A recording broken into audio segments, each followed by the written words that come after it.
Unmasking a Confidence Trickster.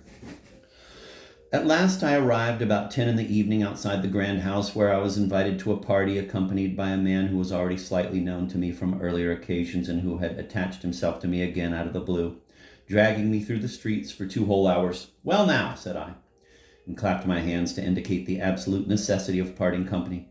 I had made a number of less decisive efforts before. By now I was tired out. "Are you going straight on up?" he asked. From his mouth came a sound like the chattering of teeth. "Yes."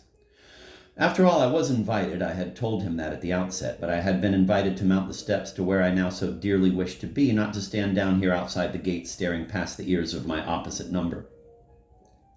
Nor indeed to fall silent with him now, as if we had determined on a prolonged occupation of this spot. It was a silence, moreover, in which the surrounding houses at once took part, and the darkness above them right up to the stars, and the footsteps of invisible strollers, whose routes one had no desire to guess, the wind that kept pressing itself against the other side of the street, a gramophone that was singing up against the closed windows of some room. These made themselves heard out of this silence as if it belonged to them for all time past and to come.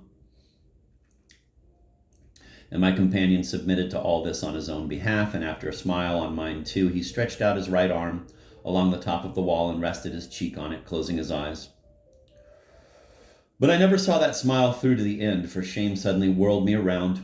It had taken that smile for me to recognize that the man was a confidence trickster, nothing more. And yet I had been in this town for months by now. I had supposed I knew these confidence tricksters through and through. The way they come out of side streets at night to meet us with their arms outstretched like innkeepers. The way they sidle round the advertising pillar by which we're standing as if playing hide and seek, and spy on us round the curve of the column with at least one eye, the way that they suddenly, when we become nervous at a street crossing, hover in front of us on the edge of our pavement. For I understood them so well. Indeed, they had been my first acquaintances in the town's small taverns, and to them I owed my first glimpse of an obduracy which by now formed so much part of my world that I was beginning to detect it in myself. How persistently they went on facing you, even when you had long since eluded them, so that there was nothing left for them to trick. How they refused to sit down, how they failed to collapse, but instead kept on sending you those looks which still remained compelling, if only from a distance.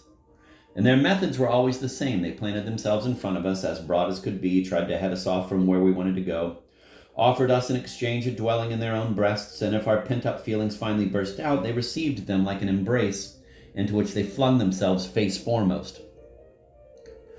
And this time it had taken me so long in the man's company to spot the old games, I rubbed my fingertips firmly together to undo the disgrace of it. But meanwhile, this fellow of mine was still propping himself up here as before, still regarding himself as a confidence trickster, and satisfaction with his lot glowed pink on his exposed cheek. "Found out," said I, and gave him a gentle tap on the shoulder. Then I hurried up the steps, and in the anteroom above the groundless devotion on the servants' faces rejoiced my heart like a pleasant surprise. I looked at them all in turn while they took my coat and dusted off my boots. Then with a sigh of relief and drawing myself up to my full height, I strode into the hall.